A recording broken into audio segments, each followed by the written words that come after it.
మన ప్రభువైన యేసుక్రీస్తు పరిశుద్ధ నామములో ఈ పాడ్కాస్ట్ ద్వారా వాక్యం ఉంటున్న ప్రతి వారికి నా హృదయపూర్వకమైనటువంటి వందనాలు. దేవుడు మిమ్మల్ని దీవించును గాక.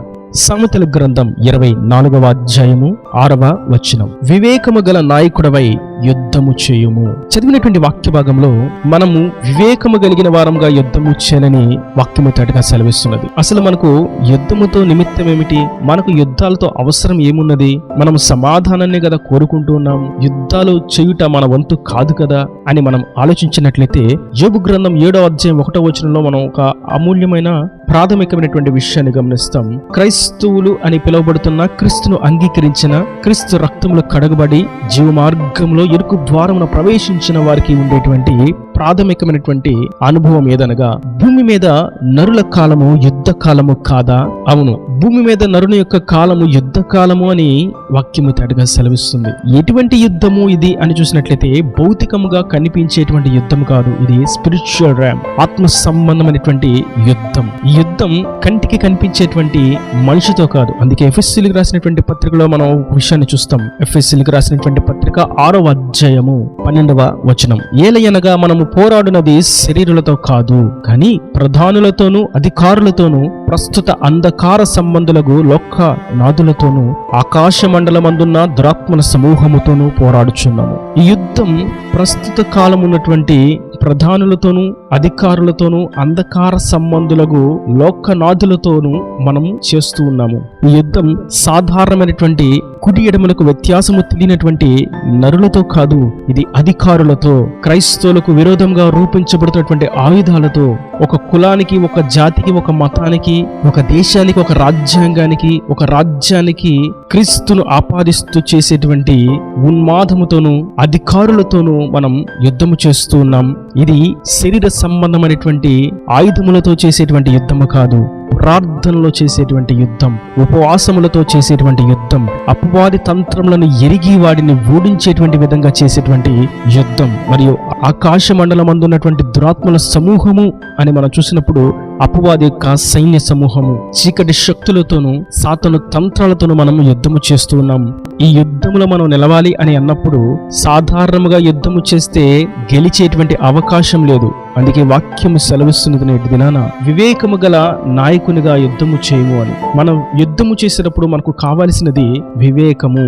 వివేకము అనేటువంటి మాటను మనం ఇంగ్లీష్ లో చూసినప్పుడు వైజ్ అనేటువంటి మాటను చూస్తాం.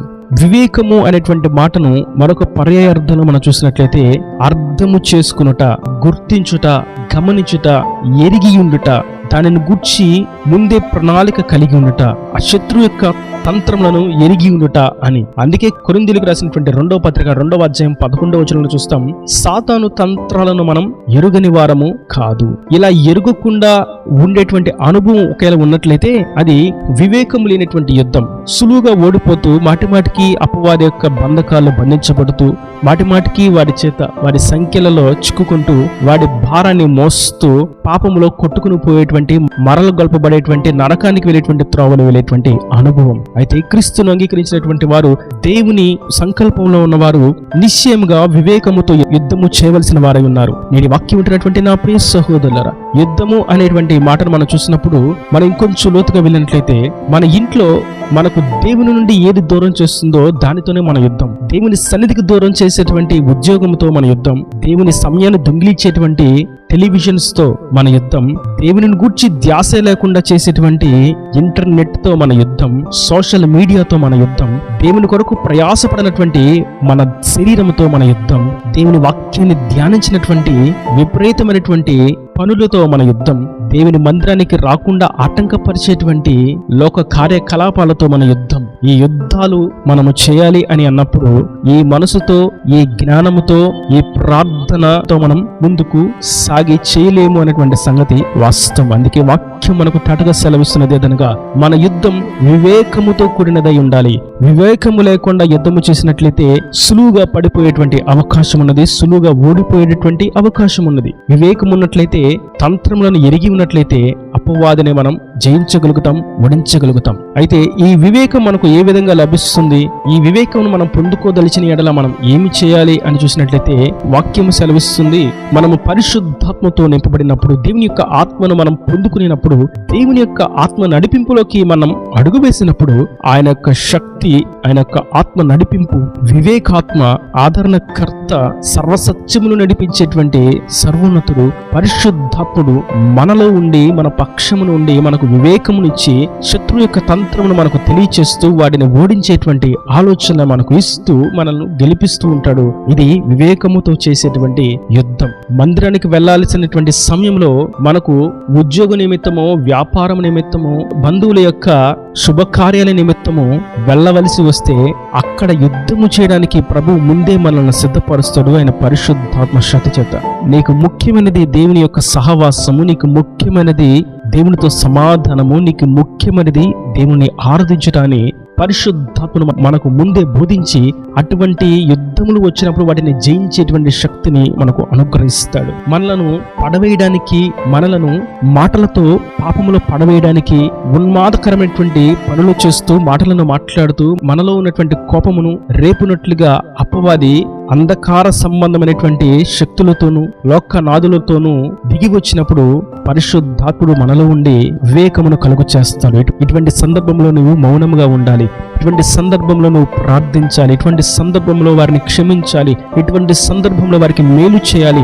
ఇటువంటి సందర్భంలో వారిని తిరిగి దీవించాలి, వారిని ఆశీర్వదించాలని ముందే పరిశుద్ధాత్మ మనకు బోధించి వివేకమును అనుగ్రహించి వారి తంత్రములను గుర్తించేలాగా చేసి వాడి ఆలోచనలన్నీ తలక్రిందులు చేసి ఆ యుద్ధంలో మనం గెలిచినట్లుగా చేస్తాడు. కనుక నేటి వాక్యం వింటున్నటువంటి నా ప్రియ సహోదరులారా, మనం అపవాది తంత్రములను ఎరుగకపోతే ఎదుటివారు దూషిస్తే మనము దూషిస్తాం, ఎదుటివారు కొడితే మనము కొడతాం, ఎదుటివారు శపిస్తే మనము శపిస్తాం, ఎదుటివారు పాపము చేయడానికి అడుగు వేస్తే మనము కూడా పాపంలోకి వెళ్ళడానికి అడుగు వేస్తాం, ఎదుటివారు మాదక ద్రవ్యాలను తీసుకుంటే మనము కూడా మాదక ద్రవ్యాలను తీసుకోవడానికి వెళ్తాం. అయితే దేవుని ఆత్మతో నింపబడినప్పుడు, వివేకాత్మ మనలో నిలిచి ఉన్నప్పుడు ఆ తంత్రములను గుర్తించి వాటన్నిటికీ విరుద్ధంగా దేవుని యొక్క మనస్సును మనం పొందుకున్న వారంగా, మారు మనసును పొందుకున్న వారంగా, దేవుని చిత్తాన్ని చేస్తూ దేవునికి నచ్చినటువంటి మార్గంలో మనం ముందుకు సాగగలుగుతాం. ఒకవేళ ఆయన ఆత్మ మనలో నిలిచి ఉండకపోతే, పరిశుద్ధాత్మను మనం పొందుకున్నట్లయితే, ఇంకను రక్షణ పొందుకొనక నిలిచినట్లయితే పాపములు పడవేయడానికి అపవాది దండు దిగినట్లుగా మునిపే దిగి ఉన్నాడు. వాడు క్రైస్తవులను చెరపడుతూ ఉన్నాడు. అన్యజనుల యొక్క కళ్ళకు ముసుగు వేస్తూ ఉన్నాడు. గుడ్డి త్రోవలో గుడ్డి వారిని చేసి నడిపిస్తున్నాడు. వాడు నరకానికి వెళ్ళేటువంటి త్రోవలో వారిని త్వరగా నడిపిస్తూ ఉన్నాడు. అగ్ని గంధకాల్లో వారు కాల్చబడాలని వారు కోరుకుంటూ ఉన్నాడు. ఎవరిని మింగుదుమా అని నోరు తెరుచుకొని గర్జించు సింహం వలె సంచరిస్తూ ఉన్నాడు. నా ప్రియ సహోదరులారా, మనం దేవుని యొక్క ఆత్మను పొందుకున్నట్లయితే వాడి తంత్రములను గుర్తించగలుగుతాం. దేవుని ఆత్మను పొందుకున్నట్లయితే వాడి తంత్రాలను గుర్తించలేము. మనం మన పుత్రుల యొక్క ఆత్మీయ జీవితాన్ని మనం ధ్యానించినప్పుడు పరిశుద్ధ లేఖనాల్లో ఎన్నో ఆశ్చర్యమైనటువంటి విషయాలు మనం గమనిస్తాం. వారు దేవుని యొక్క ఆత్మ చేత జరగబో వాటిని గ్రహించి అటువంటి సందర్భంలో ఏ విధంగా మసులుకోవాలనేటువంటి విషయాన్ని ముందే తెలుసుకునే వారుగా ఆ శోధనలో ఆ పాపాన్ని జయించేటువంటి, ఆ శ్రమలను సహిస్తూ సహనంతో ఓర్పుతో ముందుకు సాగేటువంటి మార్గంలో వారు సాగిపోయారు. దేవుని చిత్తాన్ని నెరవేర్చారు.